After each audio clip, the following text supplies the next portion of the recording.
Sino daw tayo magtitiwala? Philippine courts or mga foreigners to decide crimes? Do you trust the foreigners to rule on crimes more than the Supreme Court and our lower courts? Mas nagtitiwala ba kayo sa mga foreigners? Although hindi niya pinangalanan, I believe, ito opinion ko, baka itong ICC.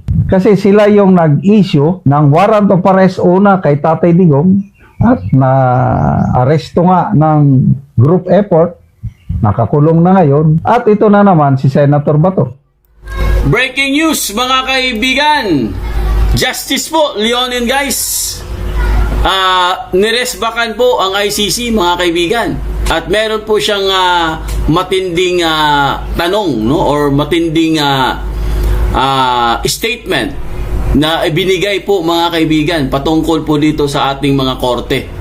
So guys, ang survey natin ngayong gabi, do you trust the foreigners to rule on crimes more than the Supreme Court and our lower courts? Yan po mga kaibigan ang ating survey.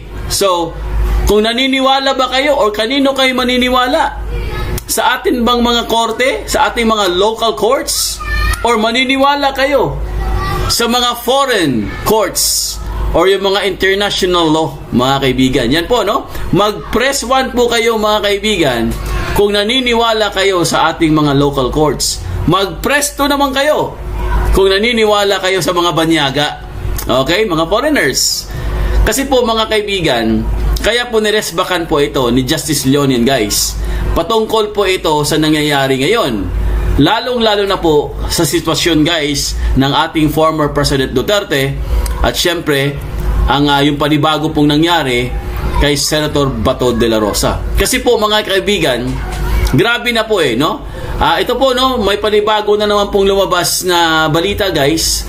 Patungkol po ito sa warrant arrest or arrest warrant para po kay Senator Bongo.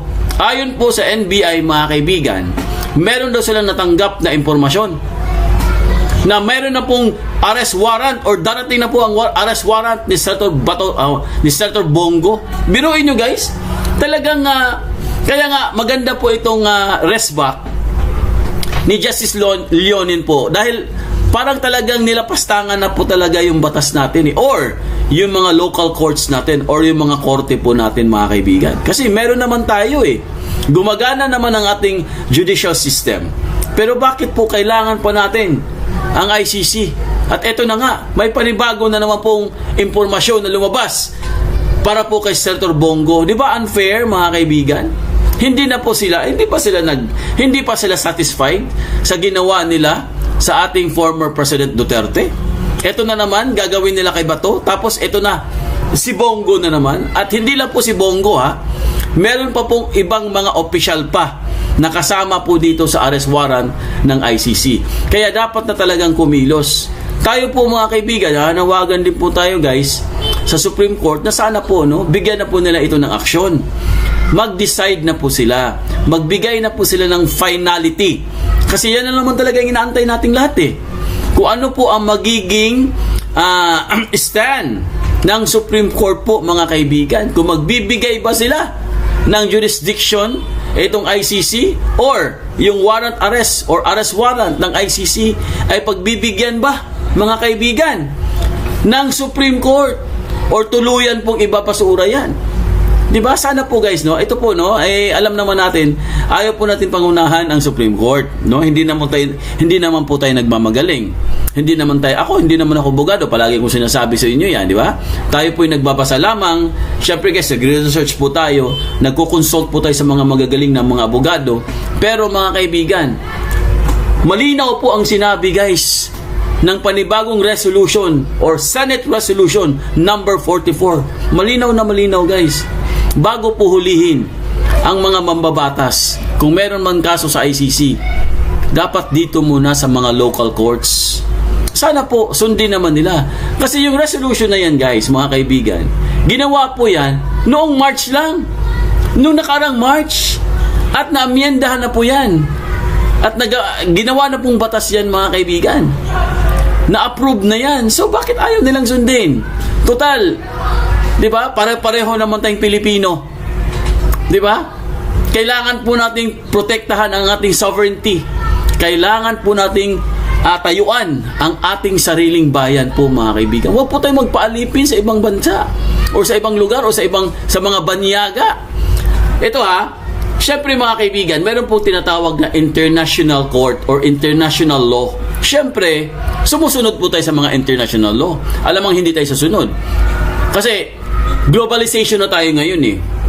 Di ba? Pag pumunta tayo sa ibang bansa, nirerespeto natin sila, di ba? Tama? Yung mga, ako, matagal po ako sa ibang bansa, di ba? Pare-pareho naman tayo, halos pareho naman siguro tayo dito, mga OFW. Di ba? Pero mga kaibigan, pagdating natin doon sa kanilang lupa, sa kanilang bayan, nirerespeto po natin sila. Di ba? Talagang napakamasunurin po ng mga Pilipino, guys, pagdating sa ibang bansa. Aminin, di ba? Talagang sumusunod tayo. Mga rules and regulations, mga traffic rules, sinusunod natin yan. Pagtatapon ng basura. Di ba? Ginagalang natin sila. Sana naman, pagdating naman po sa Pilipinas, guys, galangin din natin. Lalong-lalo na po, itong sovereignty po natin. Dahil yan na lang po ang natitirang para po, meron po tayong dignidad. Di ba? Hindi po tayong parabang wala na po tayong silbi, mga kaibigan, na kahit sino na lang po dadalhin nila doon sa ICC. Di ba? Kaya po mga kaibigan, ito po panawagan or rest back talaga to eh. Rest back talaga ito, guys. Ito, do you trust the foreigners? Ang sabi po dito do you trust the foreigners to rule on crimes more than the Supreme Court and our lower courts? Sovereignty is not just a suggestion. It is our constitution. Justice must remain a Filipino right, not a foreign favor. Napakaganda po ng sinabi niya. Di ba? Ang hustisya daw natin, mga kaibigan, should remain in a Philippine court. Dito lang daw sa atin, guys. Dito po sa ating korte. Yun po ang hustisya natin. Dito lang po dapat nagaganap yan. Hindi po pwede doon sa ibang bansa. Dahil mga banyaga na po sila. Di ba? Para namang wala tayong heroes.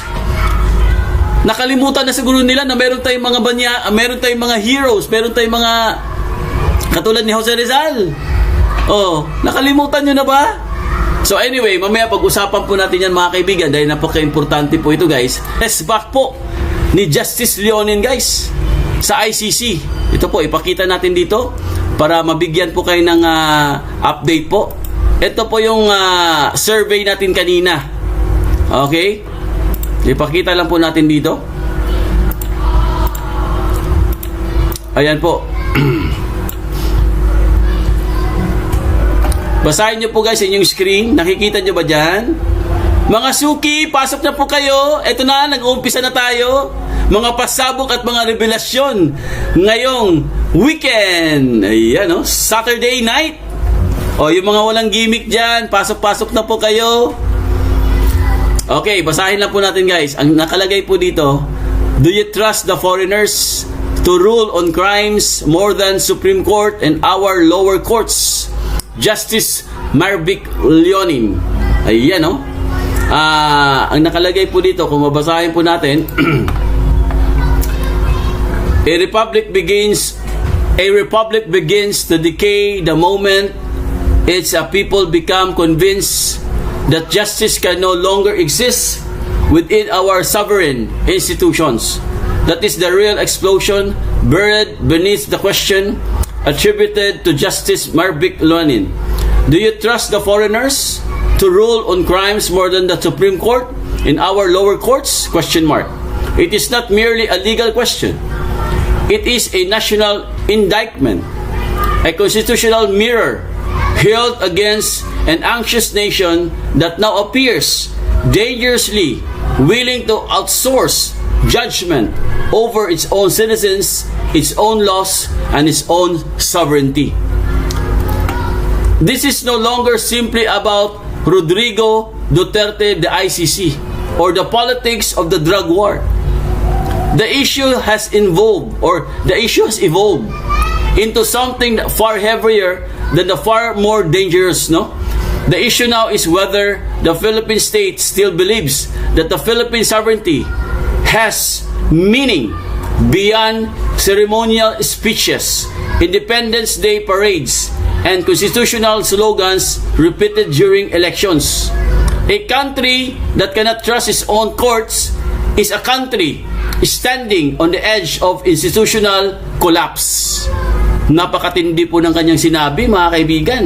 Sabi niya, a country that cannot trust its own courts is a country standing on the edge of institutional collapse. Talagang magkukulaps po talaga pag hindi po tayo naniniwala sa sarili nating korte. A state that immediately runs to foreign tribunals whenever political conflict erupts is announcing to the world that its judiciary is either powerless, compromised, or irrelevant. Ibig sabihin, guys, pag meron daw dito sa Pilipinas, katulad po ng ginagawa po or mga kaso po, katulad po ng mga sinasabi nilang kaso ni Senator Bato de la Rosa at Senator Bongo, diretso kagad sa ICC. Ibig sabihin, guys, talagang nagpapakita po tayo ng powerless. Ibig sabihin, wala na, mahina na talaga. Mahina ang ating leadership. Mahina si Bangag. Compromise at saka irrelevant. O yan, galing po yan kay Justice Leonin. Kasi dumidiretso kagad tayo sa ICC. Hindi mo na tayo kumukonsulta dito. Kasi pag hindi natin ginawa yan, nauunahin muna natin ang Pilipinas. Dito muna tayo magkukwentuhan. Dito muna natin siya litisin. Tignan natin kung anong mangyayari. Pero pag hindi natin ginawa yan, mga kaibigan, diretso kagad tayo sa ICC, wala na. Sabi niya, the world that is judiciary is either powerless, compromised, or irrelevant. Talagang wala na po. Magsara na lang. Kung ganyan pala tayo, isara na lang natin ang justice natin. Isara na lang po yung judiciary system natin. Kung wala pala ayaw pala nilang sundin That is the uncomfortable form or force behind Leonin's challenge. It cuts through propaganda from both sides. If Philippine courts are truly incapable of administering justice fairly, then the nation is facing a crisis far deeper than any individual presidency. But if the Philippine courts remain constitutionally functional, then surrendering the power to judge Filipinos to external authorities becomes a dangerous erosion of national sovereignty disguised as moral righteousness. Ibig sabihin, guys, kailangan talaga, mga kaibigan, magpakita po tayo na ang Philippine courts po natin is functional, gumagana. Dapat po dito po natin uunahin. Di ba? Sa Pilipinas muna, bago po pumunta doon sa abroad, sa ICC. Philippines muna. Di ba? Kasi pag dumiretso tayo doon, binabypass natin yung ating batas or ang ating judicial system. Ibig sabihin, guys, wala na talaga tayo. Mas maganda po, mga kaibigan, i-shutdown na lang yung natin. Di ba? Kung ganun lang po tayo, guys, i-shutdown na lang po ang Philippine courts natin. O kaya i-shutdown po lahat. Ano na lang tayo, magkanya-kanya na lang tayo. Maghiwalay na lang tayo. Sige, may hiwalay na yung Luzon, hiwalay Visayas, Mindanao, sige. Wala namang gustong sumunod Di ba? Isara na lang natin kung ayaw pala nilang sundin klarong-klaro po ang sinabi ni Justice Leonin, The defenders of international intervention insist that the ICC exists precisely for situations where domestic institutions allegedly fail. Klarong-klaro ang sinabi niya ni Justice Leonin, The defenders of international criminal or international intervention insist that the ICC exists precisely para po sa mga domestic institutions allegedly fail. Ano ba ibig sabihin nun? Pag meron po mga institusyon na hindi na talaga gumagana ang batas, wala na po silang judicial system, dysfunctional, saka lang po manghihimasok ang ICC. So, paano po magiging dysfunctional? Fudinet, ang mga judiciary system natin. Kunwari, may invasion or meron pong gera.